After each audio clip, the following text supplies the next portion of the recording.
Welcome to Passionaire-magazine, the podcast where we talk about business, tech, food and travel, fashion, health and fitness, the arts and culture, where we want you to live your passion. Passionaire-magazine, the podcast. So we are now looking at part 2 of part 5 of our series, 5 Ways Empathy Affects Your Leadership. If you would like to read the entire article, you may do so by visiting Authority Magazine. So the 5 ways that empathy affects your leadership is, of course, discussed in the article, but we are looking at way number 2, and that is communication. Understanding how important communication is really allows you to be an empathetic leader. Now understand, being an empathetic leader does not mean that you allow your team members, your coworkers, to use and abuse your kindness and your niceties. It does not mean that at all. But we do want to make sure that as the culture of the workplace is starting to change, that you can be the best leader that you can possibly be. So let's take a look at communication. Communication provides us with an enhanced understanding while we are actively listening. Being an empathetic leader, you can excel at active listening, turning into not only the words that are spoken into an emotion or a nuance, but you understand the emotion and the nuance behind each of them. By understanding the perspective and the feeling of your team member, you as their leader can respond more thoughtfully, as well as address any underlying concerns that may not have been previously articulated. Now, this level of attentiveness and alertness fosters a deeper connection and demonstrates to that team member that their leader values their input. Now, many times, if you survey team members or employees, they will mention, I wish my word, my voice, meant more to the people around me. When you feel heard, think about that in your own life. When you feel heard, you feel as though the person has your best interest at heart as well. Number 2 is building trust and feeling mentally safe, feeling psychologically safe. So by being an empathetic leader, the empathy creates a foundation of trust and psychological safety within the team. When a leader demonstrates empathy in their communication, their team members feel seen, heard, and understood. This emotional connection builds the trust. The emotional connection encourages open and honest dialogue. Team members are more likely to express their thoughts, their ideas, and their concerns. Knowing that their leader genuinely cares about their well-being and their success, they are willing to share even more. Now, you may be saying, I'm having a really hard time having my team members share their opinion. I'm trying to be empathetic. I'm trying to create that safe space. I don't really understand or know why they haven't moved forward. Perhaps they feel that safe place that you've created, that emotional connection that you're trying to have, do they feel that it's disingenuous, that it's fake, phony, not real? If you're doing it out of duty, if you're doing it as a task, but you're not doing it because it's something that you, as their leader, genuinely wish to do, people can feel that. It's the same way when someone helps you. You can tell when someone is genuinely helping you and when they're going to use this opportune moment against you at any given time. That this is going to be the potential thing that they use to manipulate you in the future. So building trust is an emotional attachment as well. You feel it. You feel it. You can tell the same way when someone likes you that they don't like you. Well, that's the same way that your employees or your team feels as well when it comes to your communication and being empathetic.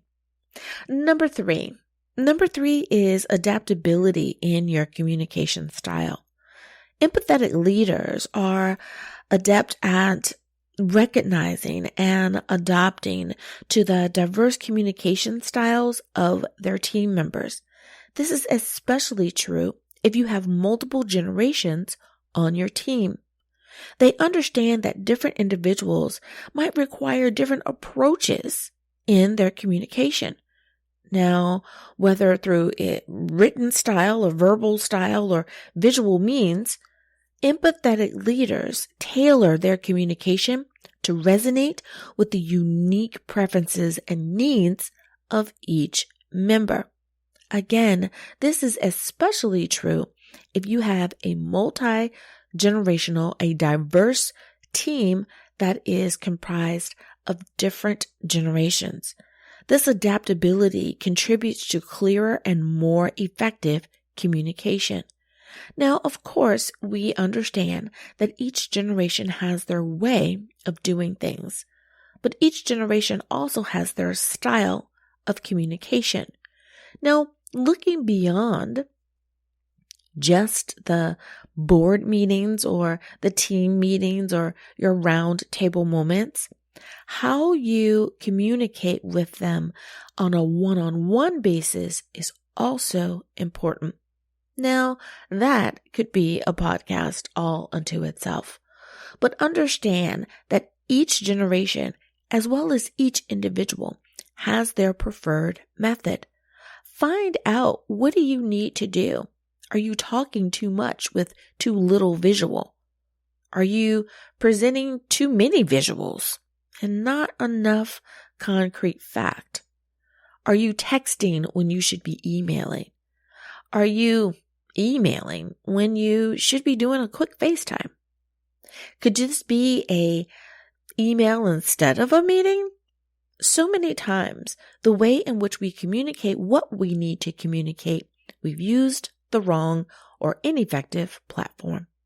Keep all of those things in the back of your mind when you're communicating, and especially, again, communicating when you have multiple generations on your team. Empathetic approach is not only resolves immediate issues, you'll find that it also strengthens relationships within the team by demonstrating a commitment to fair and compassionate leadership. Now, again, rather than escalating a conflict, when you seek to de-escalate the conflict and find resolutions, you should do so with concern to all parties involved. If you do this, making sure that you've gone over all of the possible solutions and looked at it from the point of view of all parties concerned, then you will find that you are building that trust as well as diffusing tension. Why is that important? It's important because no one person or groups of people want to feel as though their leader is leaning to one group or one person or one department more than another. Remember how much we disliked cliques in high school? Exactly. We're not trying to recreate a high school moment in the workplace. Instead, you want to create a place, an environment, a culture where everyone can equally express themselves. Do so politely, democratically, with a sense of diplomacy, not using speech that will insult another or tear down or be condescending to another, but you do want to create a space where open conversation is welcomed. This may in turn actually diffuse some of the tension. If you create a space where everyone feels that they are able to add their voice, conflict can result in either not having conflict about that topic or subject anymore, or at least there are fewer conflicts and more resolution when it comes to a particular subject matter. Conflict resolution and diffusing tension is so vital when it comes to communication. We find that many times there is an issue because one group finds that their voice is not being allowed at the table. If this is something that's really causing a problem on your team, I would say, please make sure that you spend more time there so that in the upcoming quarter, the upcoming half year, wherever you may be on your calendar, but the next time frame, you will be able to see the improvement. Another way that empathetic leaders are really effective when it comes to communication is number 5, and that is inspiring motivation and commitment. Empathetic leaders inspire motivation and commitment through their communication and their communication styles.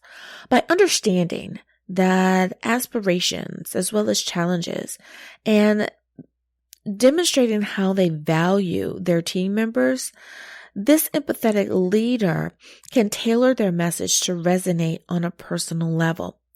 When you aspire to be heard by each team member, when you understand that there may be a challenge in some voices not being heard as much as others, but you still value each team member, that can be articulated in a way that everyone across the board hears your message. When you are an empathetic leader, you personalize your communication so that it fosters a sense of purpose and belonging. By making sure that your communication includes purpose, that means that everyone who is working on said purpose, everyone who feels that that purpose belongs to them, then you are including them in that conversation. When it comes to personalizing your communication and fostering a sense of belonging by motivating your team members to go above and beyond their roles, you create a space where you will recognize them for all of their efforts. Don't encourage someone to belong, but then not mention the fact that someone's coming in super early or they're staying super late in order to make sure that this project happens, and it happens on time, under budget, with too few members, whatever it is, right? Whatever the challenge is, if they are overcoming it and they are shining, make sure that you acknowledge that. Anyone who goes above and beyond should always receive their accolade. Please include that. If you haven't been doing that before, please include that. That again is something that is on the list of reasons why team members, employees leave, because they feel that they are not getting their roses. They feel that they are not getting the accolades, the high fives, the attaboys that they should be receiving. Motivating your team to go above and beyond in their roles and fostering a sense of commitment and engagement in the workplace is really something that every leader should stop and take a look at. Again, above and beyond should definitely be something that is highlighted and encouraged. Encourage someone if they want to do a little bit more. They're able to do more. Their idea is great, and that might be the cherry on top. Encourage a place where people are communicating their ideas. They feel safe in this particular space to share what they need to share. And if it works out and it is especially productive, or again, it was the missing link that you needed, be sure to encourage them. Be sure to thank them. Be sure to mention that they are the ones that have helped push everything over the top. Of course, everyone's effort is appreciated, but everyone loves their moment to shine in the light. So thank you so much for joining me as we look at the 5 ways empathy affects your leadership and drilling down on option number 2 of communication. Thank you for listening to Passionaire Magazine, the podcast.